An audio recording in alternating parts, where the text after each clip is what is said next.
E não é que o Jair Bolsonaro quer vetar o item do pacote anticrime que triplica a pena para os crimes de calúnia, injúria e difamação quando praticados na internet? Isso diz muito sobre ele. Eu vou explicar para você, vem comigo.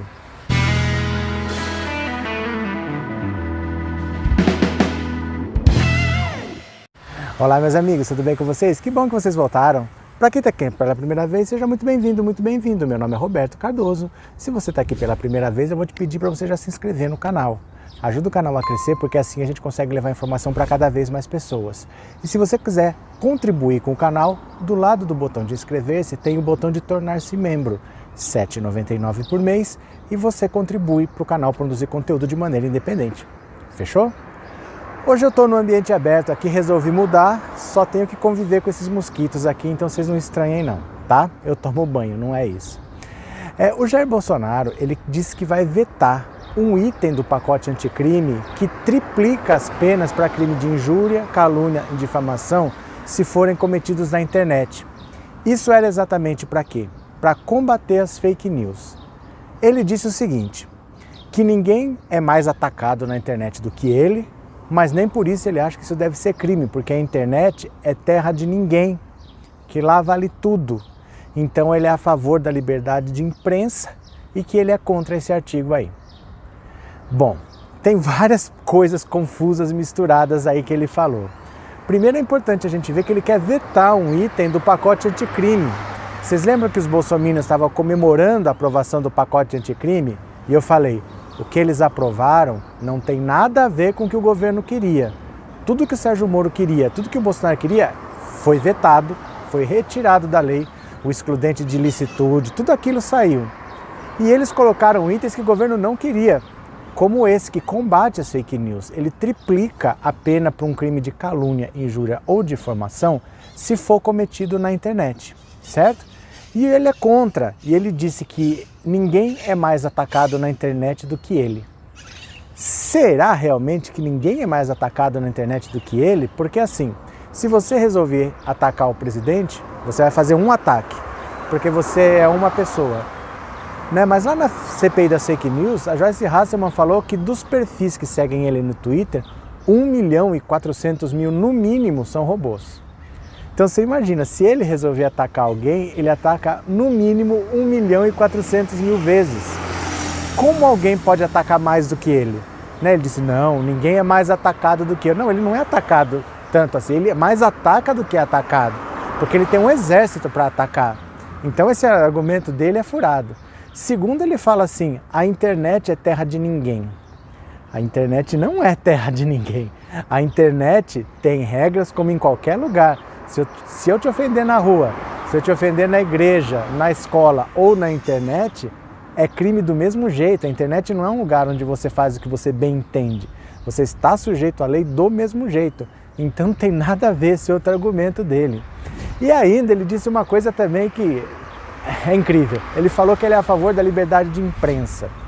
Isso não estamos tratando de liberdade de imprensa, nós estamos tratando de liberdade de expressão. Né? Todo mundo tem o direito de falar o que pensa, desde que não agrida nenhuma lei. A liberdade de expressão não é um direito absoluto, ela convive com outros direitos. Por exemplo, o direito à dignidade humana. Você não pode atingir a dignidade de alguém porque é a sua liberdade de expressão. Isso não pode ser feito. E é engraçado ele falar em ser a favor da liberdade de imprensa, na verdade ele quis dizer liberdade de opinião, porque isso é um dos direitos humanos. Né? Não sei se você já leu, provavelmente não. E ele, com certeza, nunca leu a Declaração Universal dos Direitos do Homem, que são os tais direitos humanos, que ele diz que é só para proteger bandido. A liberdade de expressão e de pensamento é um dos direitos humanos. Está lá na Declaração Universal dos Direitos do Homem. Também, por exemplo, a liberdade à propriedade privada, logo ele que combate tantos comunistas que só ele vê, é um dos direitos humanos. Também está lá na Declaração Internacional dos Direitos do Homem. Sabia você? Pois é, quem defende a liberdade de expressão, quem defende a propriedade privada, está a favor dos direitos humanos. É que a ignorância das pessoas é tão grande que elas falam que são contra direitos humanos sem nem saber o que é. Mas se ele está fazendo uma lei, será que ele está querendo vetar simplesmente para se proteger? porque ele é um cara que adora atacar os outros? Se for, não é a primeira vez. Que é por isso que tem essa foto na capa do vídeo dele de sunga. Né? Essa foto aí, eu não sei se você sabe em que contexto ela foi tirada. Ela é de 2012. O Bolsonaro estava em Angra dos Reis, numa lancha, pescando. Aí o IBAMA parou, os fiscais subiram lá e falaram: senhor, o senhor não pode pescar nesse local. Ele falou: não estou fazendo nada de errado, eu só estou pescando, eu não vou sair. Aí o fiscal do IBAMA falou assim para ele: senhor, é que não pode pescar aqui. Aqui não é permitido sequer a presença humana. Então o senhor não poderia nem estar aqui. Se o senhor estivesse só boiando aí na água sem fazer nada, o senhor já estaria errado. Porque não é permitido nem a presença humana, quanto mais pescando. Aí ele pegou o telefone e começou a telefonar. Provavelmente ligando para alguém para dar uma carteirada que autorizasse ele ficar lá, e ninguém autorizou. Aí esses caras fotografaram tudo, os peixes que eles pescaram, fotografaram ele tentando telefonar para as pessoas com essa cara de poucos amigos que ele tá. E ele foi multado, isso em 2012. Em 2018, ele nunca pagou essa multa, mas ele eleito presidente da República, em 2018 o IBAMA anulou essa multa. Então essa multa nunca foi paga e foi anulada em 2018.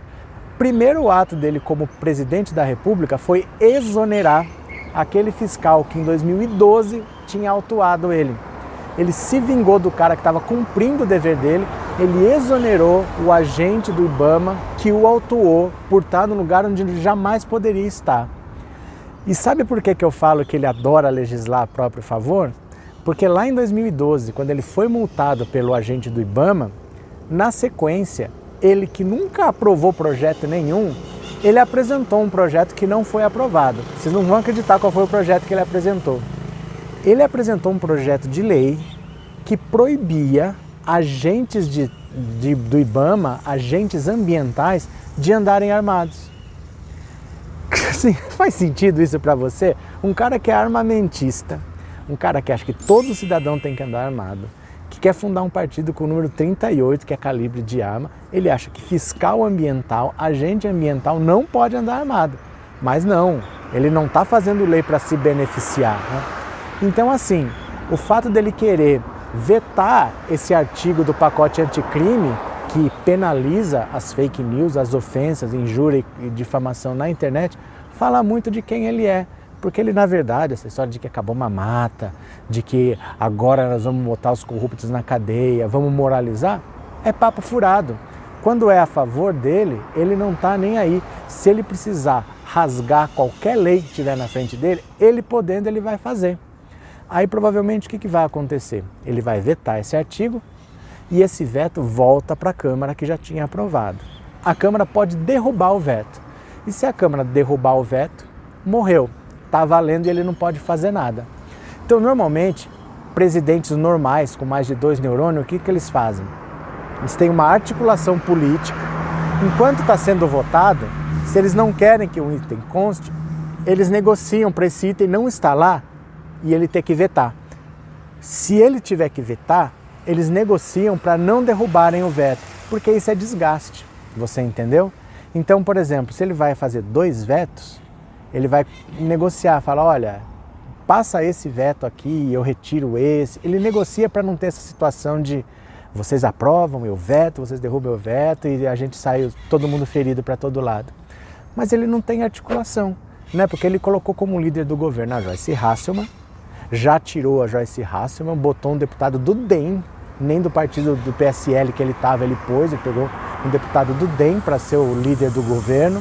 Como líder do PSL, ele botou o filho dele.